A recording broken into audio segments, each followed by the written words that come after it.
We're continuing our journey through the book, How to Talk So Teens Will Listen and Listen So Teens Will Talk by Faber and Maslish. We recently finished the section on engaging your teens' cooperation. And today we're moving on to the section on alternatives to punishment.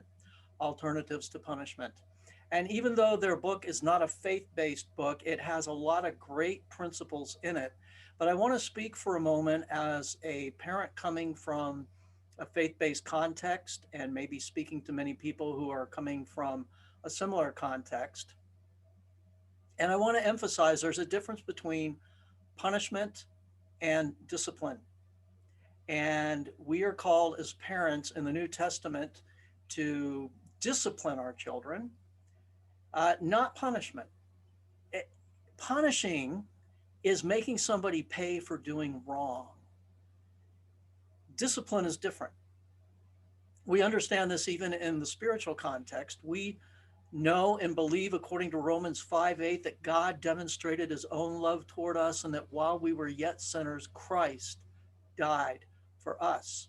And we understand from the context of that passage, he died in order to suffer the punishment for our sins that we deserve so that we don't have to. And then when we believe that and trust that, we're born again into the family of God forever. And Hebrews chapter 12 talks about God disciplining his children, not punishing them because Christ has taken our punishment for us. He doesn't want to make us pay for doing wrong. Christ has already paid for the wrongs that we have done. But he does want to discipline us. And even discipline is not necessarily enjoyable, as it says in Hebrews 12. Read verses 1 through 14. There's a lot in there about endurance and about discipline. And one of the verses says, all discipline for the moment seems not joyful, but sorrowful. But to those who have been trained by it, it yields the peaceful fruit of righteousness.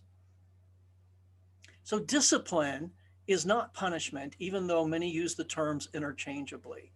Punishment's making somebody pay for something they did wrong, whether it was making them feel bad because they made you feel bad, or making them feel bad because they made somebody else feel bad, or making them feel bad because they did something else wrong.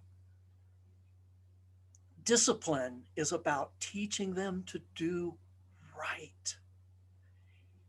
Parenting our children is about teaching them to do what's right, teaching by example, teaching through word, teaching with rewards and consequences, but it's about teaching them to do right. And you may remember when we did our journey through the parenting pyramid, we said that rules without relationship breed rebellion. So we're teaching our teens to do right in the context of a growing, deepening, respectful, loving relationship. But the point is to teach them to do right, not to make them feel bad about doing wrong. You may remember also several sessions ago, we talked about the roles that parents play according to the season of life their children are in. So little kids need parents who will put on the cop hat and explain the rules and explain the boundaries and explain the consequences for violating those boundaries. Little kids need that, and parents need to be that. And parents who are too permissive are actually training their kids to be rebellious.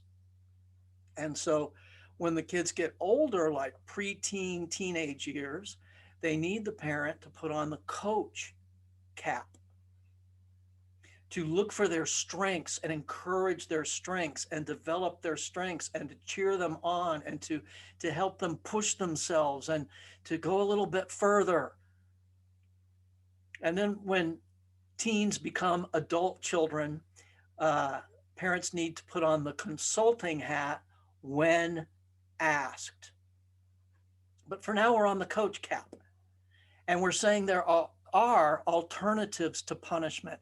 And if we will default to these alternatives to punishment, we'll find that it will build our relationship, it will build respect, and it will actually help teach our children to do right through what we say and what we do, and better prepare them for when they go out on their own. So today, we're just going to talk about one, and that is state your expectations. State your feelings. State your feelings. Um, let's just say, for example, a mother has a teenage girl that goes out to a party, and her mother needs to call her for something, and she calls the party and finds out that the girl hasn't gone there. She wasn't there yet, and so the mother's a little bit frantic about it. Um, Instead of blasting her child when she gets home, instead of giving her the third degree and um, screaming about how she can't trust her, what if she said something like this to clearly state her feelings? I was frantic when Jill's mother called and you still weren't at the party. And the teen says, oh, mom, I was just a little late. And then the mom says, to you, it was a little. To everyone who was kept waiting, it was a lot and they were worried. And the kid says, there was nothing to worry about. Okay, did that change what happened? No.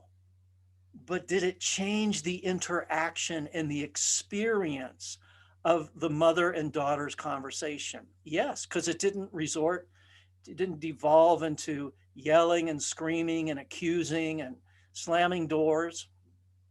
It was a clear statement of feelings. It was a clear statement of perspective. And that's the beginning point. It's not the end, but it is the beginning.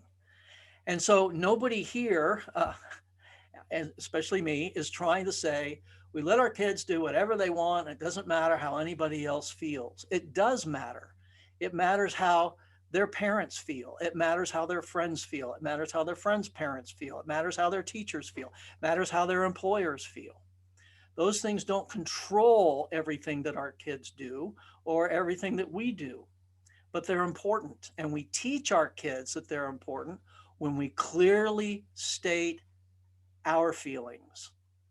We'll talk about it more on the next edition of Parenting Matters with McCracken.